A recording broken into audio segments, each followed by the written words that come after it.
بسم اللہ الرحمن الرحیم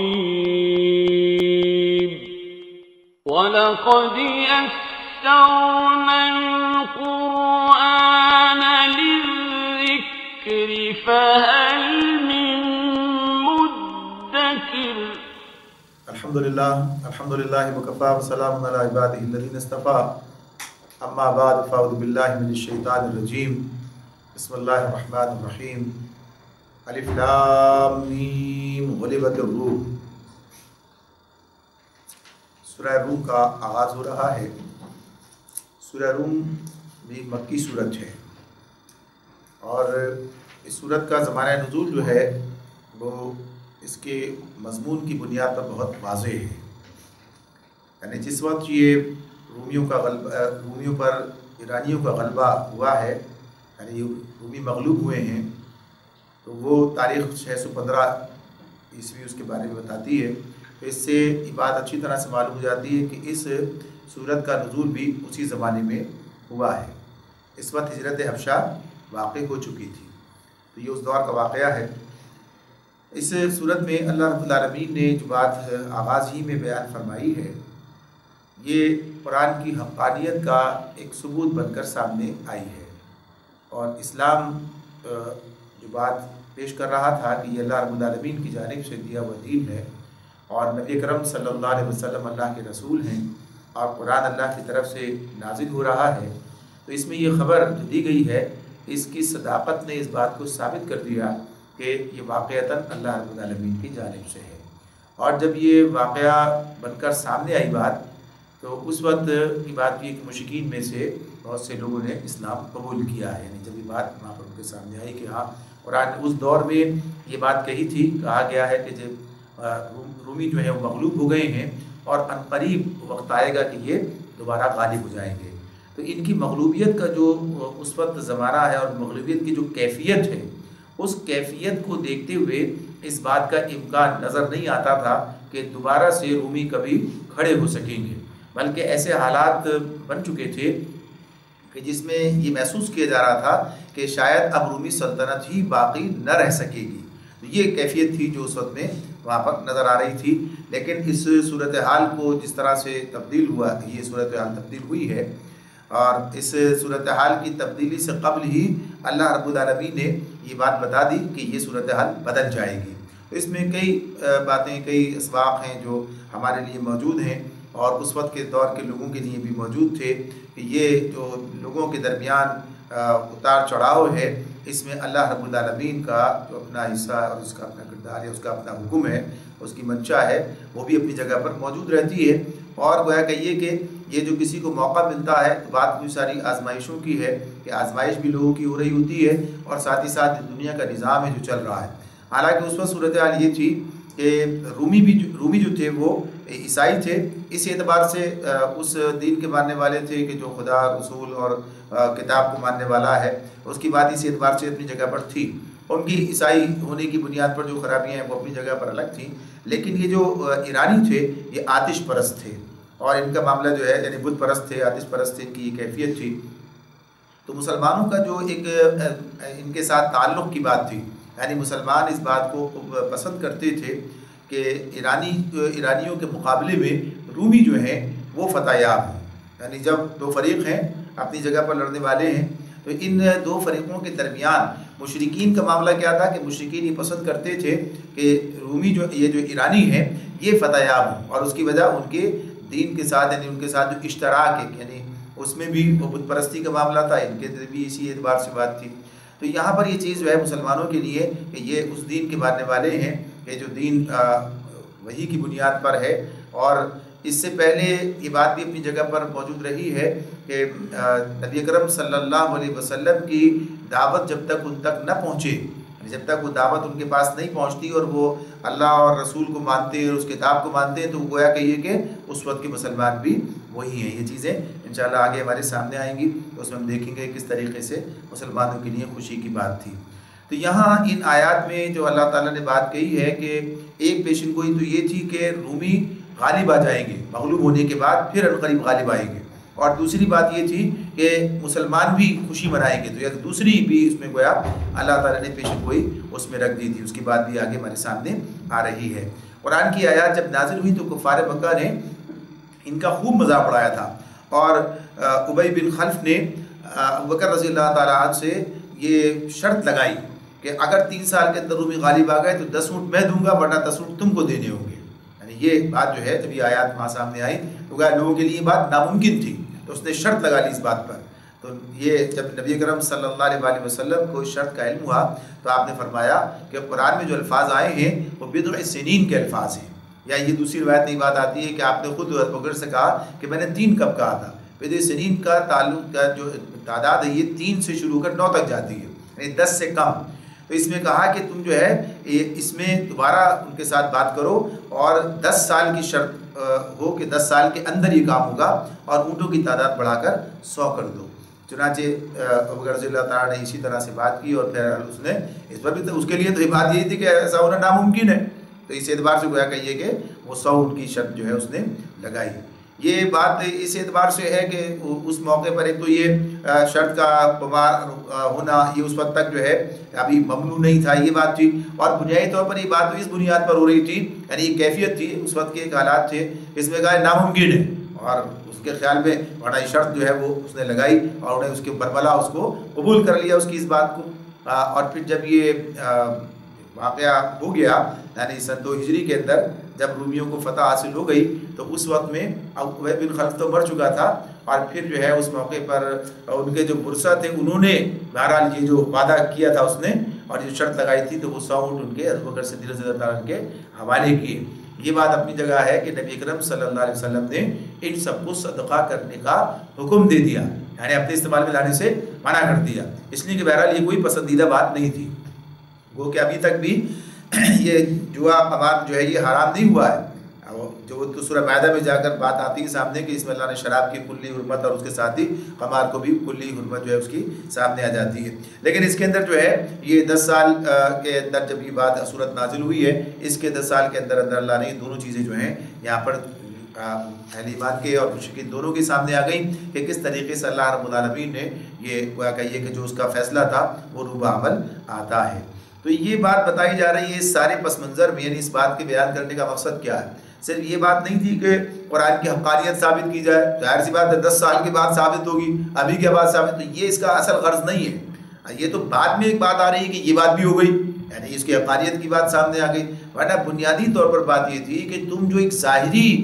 تمہاری طور پر جو ایک نظر ہے، اور تم اس کے ظاہر کے یعنی سطح بینی کی جو کیفیت ہے کہ بس جو سامنے نظر آ رہا ہے اسے دیکھتے ہو، اس کے پیچھے کیا ہے، اس کے نتائج کیا ہوں گے، آگے کیا ہوگا، یہ بات تم نہیں جانتے۔ اور محض اتنی سی بات نہ جاننے کی وجہ سے کہ کل کیا ہونے والا ہے آدمی غلط تخمینہ لگاتا ہے، اسے معلوم نہیں ہے۔ تو اسی اعتبار سے جب اس نے دنیا کی اس حقیقت کو اس اعتبار سے دیکھا کہ آخرت اس کے ذہن سے اوجھل ہو گئی، تو ظاہر ہے کہ اس نے اپنی اس دنیا کا غلط تصور قائم کر لیا، بس دنیا ہے اور بس اسی کے اندر جو ہے عیش و عشرت، آسانیاں، اور اپنے سارے جو کچھ کرنا چاہتا ہے انسان خواہشات کی پیروی وہ کر لے، اس لیے کہ اس کی نظر میں آخرت نہیں ہے۔ تو اس سے استدلال اس پر کیا گیا ہے اللہ رب العالمین نے، اور اسی کے اندر بڑی تفصیل کے ساتھ میں اللہ تعالیٰ نے آخرت اور توحید پر جو ہے وہ دلائل دیے ہیں، اور اسی کی ایک بات یہ بھی تھی کہ جو اس میں سامنے آئی ہے۔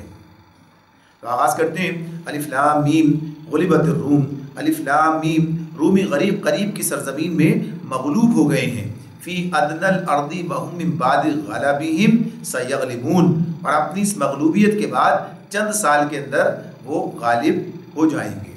فی بضع سنین،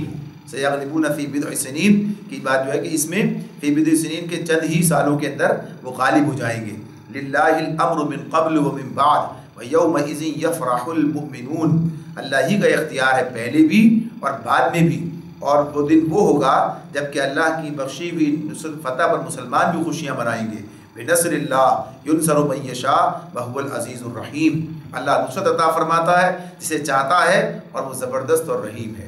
یہ تمام باتیں جو اس کے اندر اللہ تعالیٰ نے بیان فرمائی ہیں، تو اس میں ایک بات تو یہ سامنے آ گئی، اس کا تذکرہ پہلے سے ہو گیا کہ مسلمانوں کی ہمدردیاں جو ہیں، یہ جو صورتحال تھی اس میں عیسائیوں کے ساتھ تھیں، اور ان کی ہمدردیاں جو ہیں مجوسیوں کے ساتھ تھیں، اور یہ بات گویا کہیے کہ بظاہر نظر یہ آ رہی تھی اور مشرکین مکہ اس کو دلیل بھی بنا رہے تھے کہ دیکھو یہ بھی خدا کے ماننے والے اور وحی کے ماننے والے سب کے ہیں، اور کیسا ان کے ساتھ سلوک ہو رہا، اور ہم بھی تمہیں اسی طرح سے ختم کر دیں گے. یعنی یہ دھمکیاں بھی وہ اس طرح سے دیا کرتے تھے، اور وہ کہتے تھے کہ یہ جس طرح یہ ختم ہو رہا ہے اس طرح تم بھی ختم ہو جاؤ گے. تو اس وقت میں مسلمانوں کا تعلق جو تھا بہرحال اس اعتبار سے بھی کہ اس دین کے حوالے سے، اور عیسائیوں نے جو فطری یعنی آغاز ہی سے جو ہمدردی کا معاملہ مسلمانوں کے ساتھ کیا ہے، حبشہ کے اندر جو مسلمانوں کے ساتھ سلوک ہوا، اور حبشہ کے عیسائی بادشاہ نے مسلمانوں کو اس طرح پناہ دی، اور ان کے کہنے کے باوجود، ان کی سفارت کاری کے باوجود جو ہے انہیں واپس کرنے سے انکار کر دیا، ان کے سارے تحفے طائف بھی ٹکرا دیے، سب کچھ کیا. مسلمانوں کا ظاہر ہمدردی پیدا ہونے کی بات ہی تھی کہ ایسا ہونا چاہیے تھا. اور یہ بھی کہ ان میں سے ایسے لوگ بھی تھے کہ جو مسلمان ہوئے، یعنی کھلے دل سے انہوں نے جو ہے دین حق کو قبول کیا، تو فطری ایک ہمدردی ان کے ساتھ میں تھی. تو اس اعتبار سے بات بھی تھی. تو اللہ رب العالمین یہ بات بتا رہے ہیں کہ یہ بھی غالب ہوں گے، اور نہ صرف یہ غالب ہوں گے بلکہ اہل ایمان کو بھی اللہ تعالیٰ خوشی عطا فرمائے گا. یعنی اس خوشی سے مراد کیا ہے کہ اللہ رب العالمین انہیں بھی فتح عطا فرمائے گا، اور یہی معاملہ ہوا. یعنی 10 سال کے اندر اندر ہی بات ہو گئی، دونوں چیزیں سامنے آ جاتی ہیں کہ مسلمانوں کو جو بدر میں اللہ رب العالمین نے فتح عطا کی ہے، وہی سال ہے کہ جس سال میں رومیوں کو فتح حاصل ہوئی ہے ایرانیوں کے اوپر، اور انہوں نے جو ہے ان کا وہ جو آتش قدا تھا مرکزی اسے ختم کر دیا ہے، اس کو تباہ کر دیا ہے. اور پھر یہی گویا کہ اس کے بعد سے ان کے فتوحات کا سلسلہ جو ہے وہ آگے چل پڑا ہے. تو اس اعتبار سے بات آتی ہے کہ یہ اللہ رب العالمین نے یہ ساری چیزیں جو اس کے اپنے قبضہ قدرت میں ہیں، اور وہ اپنے علم کی بنیاد پر پہلے سے کوئی بات بتا رہا ہے، پہلے سے کوئی بات بتا رہا ہے. تو یہ پہلے سے بتا دینا تو اس کے علم کی بات ہے، اور اس میں یہی بات آ رہی ہے کہ جو اللہ اس بارے بتا رہا ہے وہ اس بارے میں بھی بتا رہا ہے. تو اس کے اس بات کو بھی، اب ایک بات ایک آدمی کے سامنے آ جاتی ہے، دوسری بات جو ہے یعنی رسول نے ایک بات بتائی سامنے آ گئی، دوسری بات بھی قبول کرنے کی بات ہے. تو اس اعتبار سے بات بتائی کہ یہ بدر کی فتح بھی جبھی ہوئی، اور اللہ تعالیٰ نے اہل ایمان کو بھی جو ہے نصرت عطا فرمائی. اب یہاں جو ایک بات ہے کہ اس میں ایک بات اللہ تعالیٰ کے فرماتے ہیں للہ الامر من قبل و من بعد، یعنی پہلے کیا کہا، دوبارہ واپس آئیے تیسری آیت پر، جس میں اللہ تعالیٰ فرما رہے ہیں کہ یہ جو ہے رومی قریب کی سرزمین مغلوب ہو گئے، اپنی اس مغلوبیت کے بعد چند سال کے اندر وہ غالب ہو جائیں گے. تیسری آیت میں ہے للہ الامر من قبل و من بعد، اللہ ہی کا اختیار ہے پہلے بھی اور بعد میں بھی. اس میں ہے وہ بنیادی بات کہ جب ایرانی غالب آئے تو ایسا نہیں ہے کہ ایرانی جو ہے وہ اللہ کے منصوبے کے علی الرغم یہ کام ہو گیا، اللہ کی مرضی کے بغیر یہ کام ہو گیا، نہیں اللہ نے کام نہ ہونے دیا لیکن بہرحال یہ ہو گیا، یا اللہ کے ملک پر جو ہے انہوں نے قبضہ کر لیا، یا اللہ والوں پر جو ہے انہوں نے یہ ظلم کر لیا.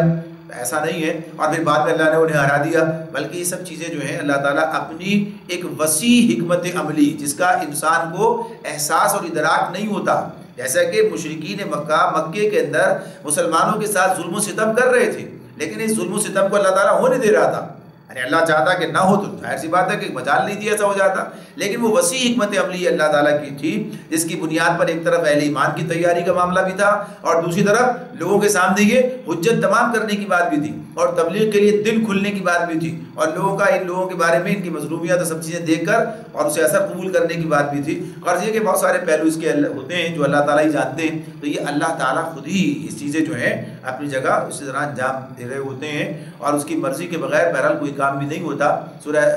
آل عمران میں غزوہ احد پر تبصرے کے بعد اللہ تعالیٰ نے فرمایا تلک الایام نداولها بین الناس، یہ تو دنوں کے الٹ پھیر ہیں جو ہم لوگوں کے درمیان گردش دیتے رہتے ہیں، لیکن اس کے پیچھے اللہ کی حکمت جو ہے وہ کام کر رہی ہوتی ہے، اس کی حکمت اپنی جگہ موجود ہوتی ہے. تو اس میں یہ بات بتا دی گئی پہلے بھی اسی کی طرف سے تھا، اب بھی اسی کی طرف سے ہے، اور یہ بات کہ پہلے اس کا کیا مقصد تھا اب کیا ہے یہ اللہ کی اپنی حکمت، اس کے مطابق وہ کام ہو رہا ہوتا ہے. اور پھر آئندہ بھی جیسے مسلمانوں کی بات آئی بنصر اللہ ینصر من یشاء وهو العزیز الرحیم، تو اس اعتبار سے مسلمانوں کے لیے بھی اللہ تعالیٰ نے اللہ نصرت عطا فرماتا ہے، اسے چاہتا ہے، اور وہ زبردست اور رحیم ہے، اس نے اہل ایمان کو بھی نصرت عطا فرمائی ہے. کل اگر یہ صورت آتی تو اس کا مطلب یہ نہیں ہے کہ آج اللہ تعالیٰ یہ کچھ کرنے پر قادر نہیں تھا، یعنی مسلمانوں کی مدد مکے میں کرنے پر قادر نہیں تھا، مدینے میں یہ قدرت حاصل ہو گئی، تو ایسا نہیں ہے. اللہ جب بھی قادر تھا اللہ بعد میں بھی قادر ہے اور ہمیشہ قادر ہے، لیکن وہ چاہتا ہے کہ یہ ساری کشمکش اور دنیا میں جو نظام ہے وہ اس طریقے سے بروئے کار آئے کہ جو اللہ تعالیٰ نے سسٹم بنا دیا ہے. تو آگے فرمایا وعد اللہ لا یخلف اللہ وعدہ وعدہ ولکن اکثر الناس لا یعلمون، یہ وعدہ اللہ نے کیا ہے، اللہ کبھی اپنے وعدے کی خلاف ورزی نہیں کرتا مگر اکثر لوگ جانتے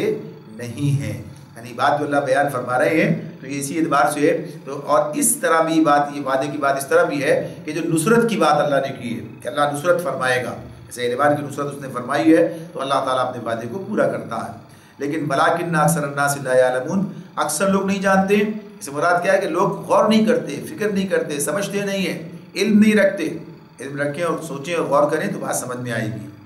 یعلمون ظاہرا من الحیات الدنیا وہم عن الآخرۃ ہم غافلون، لوگ دنیا کی زندگی کا بس ظاہری پہلو جانتے ہیں اور آخرت سے وہ خود ہی غافل ہیں۔ یہ وہ بنیادی بات ہے جو اس مقام پر سامنے آ گئی ہے، یعنی آخرت کے بارے میں جو دلائل اللہ تعالیٰ دے رہے ہیں اس کے اعتبار سے یہ ہے کہ آخرت کے اس میں بھی دلائل موجود ہیں۔ یہ جو بات آئی ہے اس کے اندر کہ آج آدمی کو نہیں معلوم ہے کہ کل کیا ہونے والا ہے، وہ صرف ظاہر کے پردے پر نگاہ جما کر بیٹھ گیا ہے، اور جو کل آنے والا اس سے بالکل بے خبر ہے اور اس پر سوچنے کے لیے تیار نہیں ہے۔ نظر تو نہیں آ رہا انسان کیا کرے، تو اللہ بتا رہے ہیں کہ اگر وہ غور کرے خود اپنی ذات پر، یہی اس صورت کے اندر مضامین ہیں سامنے آگے آئیں گے کہ اپنی ذات پر غور کرے، اس کائنات پر غور کرے اور رسول کی بات پر غور کرے تو بات سمجھ میں آ جائے گی۔ یعنی بات جو ہے اگر وہ آنکھیں کھول کر دیکھے اور دماغ کو اپنے جو ہے استعمال کرے تو بات سمجھ میں آئے گی، لیکن بس وہ دنیا کا ظاہری پہلو جو ہے اسی میں مگن ہے۔ ظاہر من الحیات دنیا، بس دنیا کا یہی جو ایک پہلو، تھوڑی سی مزہ، تھوڑی سی چیزیں، اس اعتبار سے اس کی حقیقت کی یہ آزمائش کی جگہ ہے، یہ بات ان کی سمجھ میں نہیں آ رہی ہے۔ وہم عن الآخرۃ ہم غافلون، اور آخرت سے غفلت ہے۔ اولم یتفکروا فی انفسہم ما خلق اللہ السماوات والارض وما بینہما الا بالحق واجل مسمى وان کثیرا من الناس بلقاء ربہم لکافرون، کیا انہوں نے کبھی اپنے آپ میں غور و فکر نہیں کیا؟ اللہ نے زمین اور آسمانوں کو اور ان ساری چیزوں کو جو ان کے درمیان ہیں برحق اور ایک مقرر مدت ہی کے لیے پیدا کیا ہے، مگر بہت سے لوگ اپنے رب کی ملاقات کے منکر ہیں۔ ابھی بات جو اس کے اندر اللہ رب العالمین نے بتائی کہ انسان نے اپنے بارے میں غور نہیں کیا، یعنی جو بات ابھی ہو رہی تھی کہ دلائل کہاں ہیں، یعنی ظاہری پہلو دیکھتے ہیں اور اس سے آگے سوچنے کے لیے تیار نہیں، تو کیا سوچنے کی بات ہو رہی ہے کہ انسان سوچے کہ اسے جو یہ حیثیت حاصل ہے یہ اس کی کس بنیاد پر ہے، اور جو چیزیں اس کے سامنے ہیں اگر اپنے اور دیگر مخلوقات کے بارے میں وہ غور کرے تو اس کے بارے میں اللہ تعالیٰ پہلی بات کیا، انہوں نے کبھی اپنے آپ میں اولم یتفکروا فی انفسہم، اپنے آپ میں غور و فکر نہیں کیا، یعنی پہلی بات تو یہی ہے۔ تو اگر اپنے بارے میں غور کریں تو جو امتیازی خصوصیات انہیں دیگر مخلوقات کے مقابلے میں حاصل ہیں وہی اس طرف جو ہے دلالت کرتی ہیں، متوجہ کرتی ہیں۔ یعنی اللہ رب العالمین نے انسان کو یہ امتیازی خصوصیت اس کے اندر رکھی ہے، اس کو امتیاز عطا فرمایا ہے کہ دنیا کی جو چیزیں ہیں، یعنی بلکہ آپ دیکھیے اللہ تعالیٰ فرماتے ہیں سورہ بقرہ میں کہ آسمان زمین میں جتنی چیزیں سب ہم نے تمہارے لیے پیدا کی ہیں۔ اللہ تعالیٰ اس میں یہ بات بتا رہے ہیں، تو یعنی یہ اور آسمان اور سورج اور ان سب چیزوں کے بارے میں بھی اللہ تعالیٰ اس طرح بیان کرتے ہیں کہ سورج جو ہے چاند ہے تمہارے لیے مسخر کر دیے گئے، یعنی انسان کی خدمت پر لگے ہیں، اور بہت سی چیزیں ایسی ہیں کہ جو انسان کے اختیار میں بھی دے دی گئی ہے، جانوروں کو انسان استعمال کرتا ہے۔ تو ایک بات تو یہ کہ زمین میں اللہ رب العالمین نے اور اس کے ارد گرد جو چیز جو اس کے ماحول میں یعنی آسمان تک میں بے شمار چیزیں ایسی ہیں جو انسان کے لیے مسخر کر دی گئی ہیں اور انسان انہیں استعمال کرتا ہے، ان پر تصرف کے اختیارات اس کو حاصل ہیں۔ دوسری چیز یہ ہمارے سامنے آتی ہے کہ انسان کو اللہ تعالیٰ نے راہ زندگی کے انتخاب میں آزاد چھوڑ دیا ہے، یعنی اس معاملے میں اب آزادی ہے۔ اگر ہم دیکھیں تو ابھی جانوروں دیگر اس کے معاملے میں یعنی جو ہمارے سامنے ذی حیات مخلوق ہے ان کے بارے میں سوچیں، اور باقی جو مخلوقات ہیں ان کے بارے میں سوچیں، سارا نظام جیسا بنا دیا ویسا چل رہا ہے، یعنی تکوینی طور پر اللہ نے جو نظام بنا دیا ہے اس نظام کے اندر ہی وہ سارے کے سارے مخلوقات اپنا کام کر رہی ہیں۔ انسان ہے کہ اسے اللہ نے تشریعی احکامات بھی دیے ہیں، پھر اس میں آزادی بھی دی ہے، تو اسے انسان کو ایمان اور کفر، طاعت اور معصیت، نیکی اور بدی، یعنی جو راستہ چاہے وہ اختیار کر سکتا ہے۔ اور پھر اسی میں اللہ رب العالمین نے یہ بات بھی کہ جس راستے پر جانا چاہے اس راستے پر جانے کی سہولت بھی دے دی جاتی ہے، آزادی بھی اللہ تعالیٰ دیتے ہیں، توفیق جسے کہتے ہیں توفیق بھی عطا فرما دیتے ہیں۔ اس میں سورۃ اللیل کے اندر اللہ رب العالمین یہ بات کہتے ہیں کہ جو آدمی جو ہے فَأَمَّا مَنْ أَعْطَىٰ وَاتَّقَىٰ وَصَدَّقَ بِالْحُسْنَىٰ فَسَنُيَسِّرُهُ لِلْيُسْرَىٰ، کہ اس نے دیا اور تصدیق کی اور آتا وصدق بالحسنی، حسنہ کی تصدیق کی اور اپنے رب سے ڈرا، اللہ نے اس کے لیے آسان راستہ جو ہے وہ اس کے لیے اس کی آسانی دے دی، یسراج کی جو آسانی اسے دے دی ہے۔ اور جس نے اس کے برعکس کام کیا، اما من بخل واستغنى وكذب بالحسنى فسنيسره للعسرى، تو اسے تنگ راستے کی، یعنی مشکل راستہ جو ہے جو ویسے تو اسے آسان لگ رہا ہے لیکن حقیقت میں وہ جہنم کا راستہ جو ہے اس کی طرف جانے کی اسے آزادی دے دی ہے۔ اب اس نے بخل کیا اور لاپرواہی برتی اور حق کو جھٹلایا تو اس کا نتیجہ یہ نکلا۔ تو یہ جو چیز ہے کہ اختیار جو ہے یہ دے دیا، اور اس کے بعد اس کے لیے یہ نہیں کہ رکاوٹیں کھڑی کر دی، غلط راستے پہ جانے چاہو گے تو رکاوٹیں، اور صحیح راستے پہ جانا چاہو گے تو سہولت۔ یہ بات اپنی جگہ کہ صحیح راستے پہ اللہ کی مدد بھی شامل ہوگی، انسان اپنی فطرت کو بھی اس کے مطابق بھی کام کر رہا ہوگا، لیکن اگر غلط راستے پہ جائے گا اپنی فطرت سے بھی لڑے گا، کائنات کی حقیقتوں سے بھی ٹکرائے گا، لیکن راستہ اسے ملے گا، ایسا نہیں کہ راستہ اس کے لیے بند کر دیا جائے۔ تو یہ سب اللہ تعالیٰ نے کیا بتا دیا کہ اللہ کے فراہم کردہ ذرائع استعمال کر سکتا ہے، یعنی فرشتوں سے کہہ دیا جب تک تمہیں اس کو اللہ نے مہلت دے رکھی ہے تمہیں راستے میں رکاوٹ نہیں ڈالنی ہے، جو کام کرنا چاہتا ہے کرنے دیا جائے، بلکہ اس کے لیے جو ہے اسے وسائل فراہم کر دیے جائیں۔ تو اس میں تیسری چیز جو اس کے اندر اللہ تعالیٰ نے بتائی ہے ہمارے سامنے آ جاتی ہے، جو اللہ تعالیٰ قرآن مجید کی مختلف مقامات پر ہمارے سامنے رکھ دیتے ہیں، کہ اس میں کہا فَأَلْهَمَهَا فُجُورَهَا وَتَقْوَاهَا، کہ اللہ نے انسان کے اندر فجور اور تقویٰ کو الہام کر دیا، یعنی نیکی اور بدی کی تمیز رکھ دی ہے، یعنی یہ موجود ہے انسان کے اندر۔ اب یہ ظاہر سی بات ہے کہ اب وہ نیکی اور بدی کو جو ہے پہچانتا ہے، اختیار کرنا چاہے تو اس کی مرضی ہے، نہ اختیار کرنا چاہے اس کی مرضی، لیکن یہ چیز اس کے اندر موجود ہے۔ یعنی انسان یہ نہیں کہہ سکتا کہ وہ جو ہے فطرتاً نیکی کو جو ہے برا سمجھتا ہے اور بدی کو وہ اچھا سمجھتا ہے، یہ الگ بات ہے کہ وہ اس راستے کو اختیار کر لے، برعکس چلا جائے۔ تو یہ جو خصوصیات ہیں یہ خود بتا رہی ہیں کہ جس مخلوق کے اندر اللہ نے تمام چیزیں رکھی ہیں تو پھر اس کا کوئی یوم الحساب ہونا چاہیے، پھر اس کے بارے میں اب یہ سب چیزیں اپنی مرضی سے کر رہا ہے، تو اب یہ مرضی سے کر رہا ہے، اس کی جس کی جو چاہے مرضی وہ کام کر لیتا ہے، تو پھر تو سارا نظام جو ہے بالکل یعنی کسی کی کوئی حیثیت نہیں رہ جائے گی، اس کی کوئی تک نہیں رہ جائے گی۔ اللہ رب العالمین یہ بات بتا رہے ہیں کہ دیکھو اپنے بارے میں غور کرو، دیگر مخلوقات کے مقابلے میں یہ جو خصوصیات تمہیں حاصل ہیں اس میں تمہارا کیا کمال ہے، یہ اللہ کی عطا کردہ ہے، لہٰذا انہی کی بنیاد پر وہ تم سے جو ہے معاملہ کرے گا۔ لہٰذا ایک وقت ایسا لازمی آنا چاہیے کہ جب اس کا حساب ہونا چاہیے، اور جو انسان کام کر رہا ہوتا ہے ان کاموں کی نوعیت اس طرح کی ہوتی ہے کہ ایک کام ایک شخص کرتا ہے لیکن اس کے اثرات بعد میں نسلوں تک بلکہ صدیوں تک جو ہے وہ جاری رہتے ہیں، اس کے اثرات سامنے آتے ہیں، تو یہ تمام چیزیں جو ہیں اس کا حصہ بنتی ہیں۔ تو اسی لیے اللہ نے آخر میں یہ کام رکھا کہ پھر جو ہے انسان کو اس کے اعمال کی جزا دی جائے یا سزا دی جائے، جیسا اس نے کام کیا ہوگا اس کے جو اثرات دنیا میں قائم ہوئے ہوں گے اس کے مطابق اس کا سارا معاملہ کیا جائے۔ تو یہ گویا کہ یہ کہ ایک دلیل ہے جو انسان کے اندر اللہ نے رکھی ہے کہ انسان غور کرے تو پھر اس کے بعد یہ سمجھ میں آتی ہے کہ وہ جو ہے کوئی ایسا وقت ہونا چاہیے کہ جب آخرت ہو اور حساب کتاب لیا جائے۔ پھر فرمایا دوسری بات جو چیز میں اللہ نے بتائی کہ ما خلق اللہ السماوات والارض ما بینہما الا بالحق واجل مسمى، کہ اللہ رب العالمین نے یہ جو زمین اور آسمانوں کو ان ساری چیزوں کو جو ان کے درمیان ہے برحق اور ایک مقرر مدت ہی کے لیے پیدا کیا ہے۔ یعنی یہ چیزیں جو ہیں اگر انسان دیکھے کہ تمام چیزیں ایسی ہیں کہ جن کے بارے میں یہ بات نہیں ہے کہ یہ ہمیشہ سے ہیں اور ہمیشہ رہے گی، آگے بھی اس کی کچھ دلائل آ رہے ہیں اس آگے، یعنی آج دنیا یہ بات تسلیم کرتی ہے، وہ علم اسے حاصل ہو گیا ہے کہ جس کی بنیاد پر وہ جانتے ہیں کہ نہ یہ ہمیشہ سے تھی نہ ہمیشہ رہے گی، اس کا ایک آغاز ہے، اس کا ایک اختتام ہے، اس کا ایک آغاز اور اختتام ہے۔ تو جب یہ آغاز اور اختتام ہے تو پھر کیا ہے، نتیجہ اس کا بعد نکلنا چاہیے۔ تو یہ بات بتائے کہ اللہ نے برحق پیدا کیا ہے اور اس میں جو ہے انسان سوچے غور کرے تو بات اس کی سمجھ میں آئے گی۔ وَإِنَّ كَثِيرًا مِّنَ النَّاسِ بِلِقَاءِ رَبِّهِمْ لَكَافِرُونَ، مسئلہ یہ ہے کہ بہت سے لوگ اپنے رب کی ملاقات کے منکر ہیں، یعنی یہ نہیں جانتے کہ یعنی اللہ کی ملاقات کے منکر ہونے کا مطلب آخرت کا منکر ہونا ہے، کہ آخرت سے منکر ہے، کہ آخرت کے بارے میں یقین نہیں رکھتے کہ یہ آخرت جو ہے کبھی واقع ہونے والی ہے۔ تو یہی ہے وہ بنیاد جس کی وجہ سے انسان غلط راستہ اختیار کرتا ہے، غلط راستہ اختیار کرتا ہے۔ اولم یسیروا فی الارض فینظروا کیف کان عاقبۃ الذین من قبلہم کانوا اشد منہم قوۃ واثاروا الارض وعمروها اکثر مما عمروها وجاءتهم رسلهم بالبينات فما كان الله ليظلمهم ولكن كانوا انفسهم يظلمون۔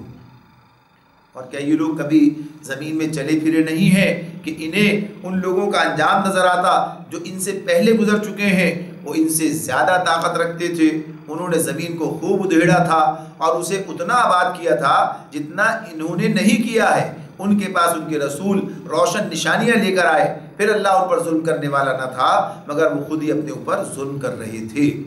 اب یہ مزید دلائل اللہ نے دی ہیں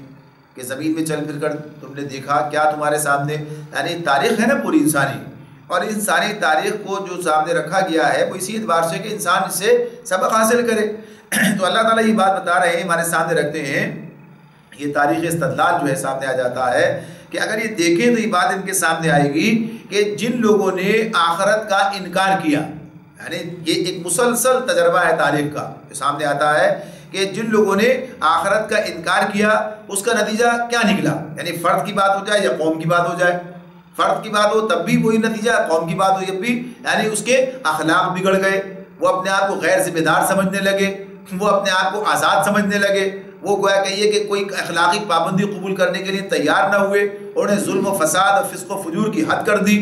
اور پھر نتیجہ نکلا قوموں کی قومیں تباہ ہوتی چلی گئیں۔ یعنی جب انسان کوئی بات اپنی جگہ پر سامنے آتی ہے کہ کوئی پوچھنے والا نہیں ہے، کوئی نتیجہ نہیں ہے، کوئی اچھائی کا برائی کا حتمی نتیجہ، مرضی ہے، خواہش آپ کی اچھی کی ہے تو اچھا کر لیں، خواہش برے کی تو برا کر لیں، مرضی ہے آپ کی۔ تو یہ چیز جو انسانوں کے اندر پیدا ہو جاتی ہے جب، تو پھر انہیں سیدھے راستے پر چلانا ناممکن ہو جاتا ہے، اس لیے کہ انسان کا نفس اور شیطان دونوں مل کر اسے اسی راستے پر لے کر جاتے ہیں۔ تو یہ بات ایک تاریخی استدلال سے اس طرح سامنے آتی ہے کہ جن قوموں میں اخلاق یعنی انکار آخرت کا عقیدہ پیدا ہوا، یعنی انکار آخرت رہا یا آخرت کے بارے میں کوئی ایسا عقیدہ کہ ماننا نہ ماننا برابر ہو جائے، یعنی جب آدمی سوچے کہ بھائی ٹھیک ہے ہم تو فلاں کی نسبت سے بخشے جائیں گے تو عمل کا معاملہ تو نہ رہا، یعنی اگر وہی بات سوچ لیتا ہے کہ اس اعتبار سے جو ہے یہ کام ہو جائے گا، اور چاہے وہ کفر کرے، چاہے شرک کرے، چاہے وہ ظلم کرے، چاہے کوئی بھی کام کرے، اور کوئی نتیجہ اس کفر ظلم اور شرک کا نہیں ہے، ایسی بات ختم ہو جائے۔ جیسے یہودیوں کا اپنا تصور تھا، وہ بات کہتے تھے کہ نحن ابناء اللہ، اپنا یہ تصور تھا ان کا، تو اس عقیدہ آخرت کے بگاڑ نے انہیں برباد کر دیا، ان کا جو طرز عمل رہا، جو انہوں نے وہ کہیے کہ دین کا حلیہ خراب کیا، تو اللہ خود قرآن مجید میں اس باری باتیں بیان کرتے ہیں، تو بتا دیا کہ یہ دیکھو اس کا نتیجہ ہمیشہ یہی نکلا ہے کہ جب بھی جن لوگ قوموں نے کام کیا تو یہ نتیجہ نکلا۔ اب اس کے مقابلے میں کوئی اس عقیدے پر کوئی صحیح عقیدہ اختیار کرنے والے مسلمان، اور جب یہ صحیح عقیدہ تھا تو دیکھیں کیا ان کا ذمہ داری کا معاملہ ہے، اور کس طریقے سے انہوں نے دنیا کے اندر امن اور عدل اور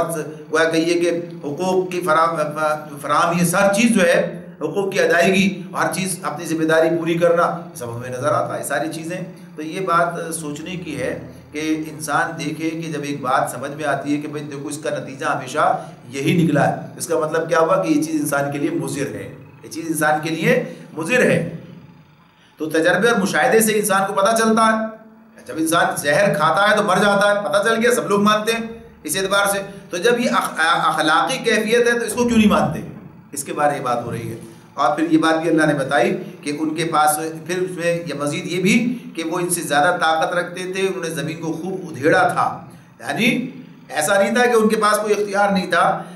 ان کے پاس بہت ترقی انہوں نے کی، سارے کام انہوں نے کیے، لیکن جو اصل حقیقت تھی اسے ناواقف رہے تو نتیجہ ان کے خلاف نکلا، اور پھر اسے اتنا آباد کیا تھا جتنا انہوں نے آباد نہیں کیا ہے۔ اس میں ایک دوسری بات ہے جو آج بھی لوگوں کے ذہنوں کے اندر موجود رہتی ہے، بعض لوگ یہ سوچتے ہیں کہ جن لوگوں نے بڑا تعمیری کام ہے، تعمیری کام سے مراد کیا ہے، یعنی انسانی تمدن، ترقی، ٹیکنالوجی، اس حوالے سے یعنی اس کو سمجھتے ہیں کہ جس نے یہ کام کیا ہے، یہ تعمیری کام کیے تو اللہ تعالیٰ اسے جہنم میں کیسے ڈال دے گا، یعنی عقیدہ حق اور اخلاق صالحہ جو ہے اس کا ان کے پاس کوئی وزن نہیں ہے، یہ دنیاوی جو کام ہے۔ تو پھر یہ بات اپنی جگہ پر ہے کہ اتنے بڑے بڑے تمدن رکھنے والی قومیں کیوں برباد ہو گئی، ان کے پاس جو کچھ انہوں نے کیا تھا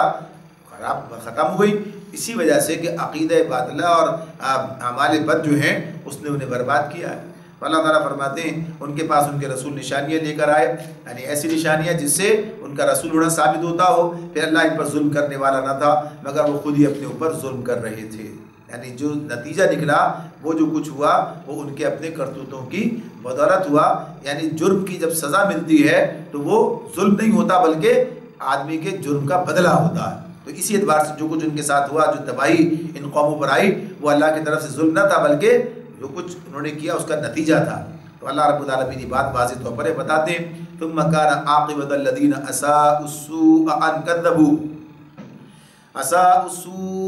كذبوا بآيات الله وكانوا بها يستهزئون. آخرکار جن لوگوں نے برائیاں کی تھیں ان کا انجام بہت برا ہوا, اس لیے کہ انہوں نے اللہ کی آیات کو جھٹلایا تھا اور وہ ان کا مذاق اڑاتے تھے, اللہ کی آیات کا مذاق اڑاتے تھے. اور برا جو راستہ انہوں نے اختیار کیا تھا تو پچھلی قوموں کا اللہ نے ان کے بارے میں بتایا کہ یہ نتیجہ نکلا. اللہ یبدأ الخلق ثم یعیدہ ثم الیہ ترجعون. اللہ خلق کی ابتدا کرتا ہے پھر وہی اس کا اعادہ کرے گا, پھر اسی کی طرف تم پلٹائے جاؤ گے. یہ بات بھی بار بار آتی ہے ہمارے سامنے. یعنی تخلیق, یہ جو آخرت کا انکار ہے اس کی بنیاد کیا ہے؟ مشرکین مکہ کیا کہتے تھے؟ یہ کہتے تھے دوبارہ کیسے مر کر جب مٹی ہو گئے تو دوبارہ کیسے پیدا ہوں گے. ان کی سمجھ میں یہ بات نہیں آتی تھی, وہ یہ بات سمجھنے کے لیے تیار نہیں تھے. حالانکہ غور کرنے کی بات دلائل یہ دیے جا رہے ہیں کہ جب جس اللہ نے تمہیں پیدا کیا جب تم کچھ بھی نہیں تھے, جب تو تمہارا کوئی آج تو یہ ہے کہ چلو کوئی بنیاد ہے, مٹی ہی صحیح, یعنی تمہارا کوئی بھی بچا ہوا خلیہ کوئی چیز کچھ تو ہے. جب کچھ بھی نہیں تھا, جب اللہ نے تمہیں بنا دیا تو اب دوبارہ بنانا کیا مشکل کام ہے. تو یہ ایک ایسی دلیل ہے جو انسان کے آسانی سے سمجھ میں آتی ہے. تو اللہ تعالیٰ فرماتے ہیں ثم یعیدہ, پھر وہ اس کی دوبارہ سے اس کا اعادہ کرے گا اور پھر اسی کی طرف تم پلٹائے جاؤ گے. ثم الیہ ترجعون, یعنی تمہارا یہ دوبارہ پیدا کرنا کس مقصد کے لیے؟ اللہ کے حضور حاضری اور پھر وہاں پر حساب و کتاب. وَيَوْمَ تَقُومُ السَّاعَةُ يُبْلِسُ الْمُجْرِمُونَ, اور جب وہ ساعت برپا ہوگی اس دن مجرم حق ڈک رہ جائیں گے. یبلس المجرمون, یبلس کا جو لفظ آتا ہے اس میں یعنی ابلاس, اس کے یعنی سخت مایوسی اور صدمے کی حالت میں کسی شخص کا گمسم ہو جانا. یعنی جسے کہتے ہیں نا, اس کی بات ہے جب یہ مجرم کے حوالے سے بات ہو رہی ہے تو بات کس طرح کی ہے؟ یہ کیفیت ہے کہ جیسے کسی کو ریڈ ہینڈڈ پکڑ لیا جائے, رنگے ہاتھوں, یعنی بالکل جو ہے کام کرتے ہوئے اور یعنی جرم کرتے ہوئے پکڑا گیا ہے اور اب اس کا انکار اس کے لیے ممکن نہیں ہے. انکار بھی ممکن نہیں ہے, اپنی کوئی صفائی پیش کرنا ممکن نہیں ہے, اور ظاہر سے مایوس ہے اس اعتبار سے کہ اس طرح سے پکڑا گیا. تو یہ کیفیت کی بات ہو رہی ہے کہ یہ کیفیت ان کی ہوگی کہ جب وہ پکڑے جائیں گے, اب وہ ساعت برپا ہو جائے گی. اب وہ ساعت سے مراد کیا, یعنی حشر کے دن کی بات ہو جائے یا قیامت کی بات ہو جائے یا موت کی بات ہو جائے, تو بہرحال یہ ان کے لیے جس کا وہ توقع نہیں رکھتے تھے. موت کا مطلب بھی یہ ہوتا ہے کہ موت وہ سمجھتے مر گئے, لیکن جب موت کے وقتی فرشتے آگے سامنے کھڑے ہو جائیں اور پھر وہ سارا معاملہ جو بتایا گیا تھا وہ سامنے آ جائے, یہ تو وہی ہو گیا جو کہا تھا, وہی پکڑے جا رہے ہیں, وہی جو سلوک ہو رہا ہے, تو اندازہ تو اسی وقت ہو جاتا ہے. یہ ساری حد تک رہ جانے والی کیفیت تو وہاں بھی یہاں بھی. تو اس معاملے میں اس اعتبار سے یہ بات ہے کہ جب دوسری زندگی جب ان کے سامنے آئے گی, حشر کے میدان میں کھڑے ہوں گے, پتہ چل جائے گا یہ تو وہی سارا کا سارا معاملہ آ گیا جو پیش کیا جا رہا تھا. تو اس طرح سے گویا کہیے کہ ایک کیفیت ہے کہ جس کے بارے میں کہا کہ یہ کیفیت ان کی بن جائے گی. اچھا, یہاں پر ایک اور چیز کی طرف اشارہ کیا گیا ہے. آپ دیکھیے اس میں اللہ تعالیٰ فرماتے ہیں کہ ان کے معاملے میں کہ جب یہ مجرم جو ہیں حق تک رہ جائیں گے تو یہ جرم کی بات, جرم کی نوعیت, تو یہاں پر یہ بات ہو رہی ہے یعنی جنہوں نے آخرت کا انکار کیا ہے اس جرم کے بارے میں یہ بات ہو رہی ہے. اس کی تھوڑی تفصیل آگے آئے گی بھی انشاءاللہ. وَلَمْ يَكُنْ لَهُم مِّن شُرَكَائِهِمْ شُفَعَاءُ وَكَانُوا بِشُرَكَائِهِمْ كَافِرِينَ, ان کے ٹھہرائے ہوئے شریکوں میں کوئی ان کا سفارشی نہ ہوگا اور وہ اپنے شریکوں کے منکر ہو جائیں گے. یعنی جنہیں بھی شریک ٹھہرایا گیا ہے تو وہ اللہ کے پاس ان کی کوئی سفارش نہیں کریں گے, کوئی سفارش نہیں کریں گے. تو بڑی خوبصورت بات کی ہے اس پر تفہیم مولانا نے کہ اس میں یعنی شرکا کی نوعیت کیا ہے. یعنی اگر دیکھا جائے تو جس کو بھی شریک بنایا تو تین قسم کے ہیں. یا تو اس کی صورت یہ ہے کہ اس نے اللہ کی نیک بندوں کو, انبیاء کو, ملائکہ یعنی فرشتوں کو یا کسی اور شہداء صالحین کو انہیں بنا لیا, انہیں اللہ کا شریک ٹھہرا لیا. تو جب یہ اللہ کے سامنے پیش ہوں گے تو کیا بات ہوگی؟ اللہ نے وہ باتیں بھی بتائی ہیں, میں قرآن مجید میں لکھی ہوں. کیا کہیں گے؟ انکار کر دیں گے. ہم نے یہ ہماری باتیں تھوڑی کرتے تھے,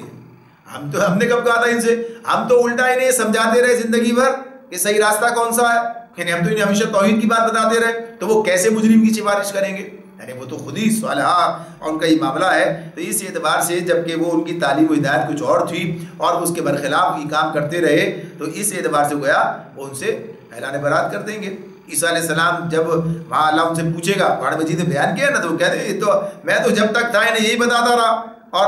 آگے آپ کا معاملہ ہے، آپ کے ہاتھ ہے سارے معاملات، تو پھر جو ہے گویا کہیے کہ اپنے آپ کو الگ کر لیں گے. اور اللہ نے بتا دیا کہ یہ تو وہ دن ہے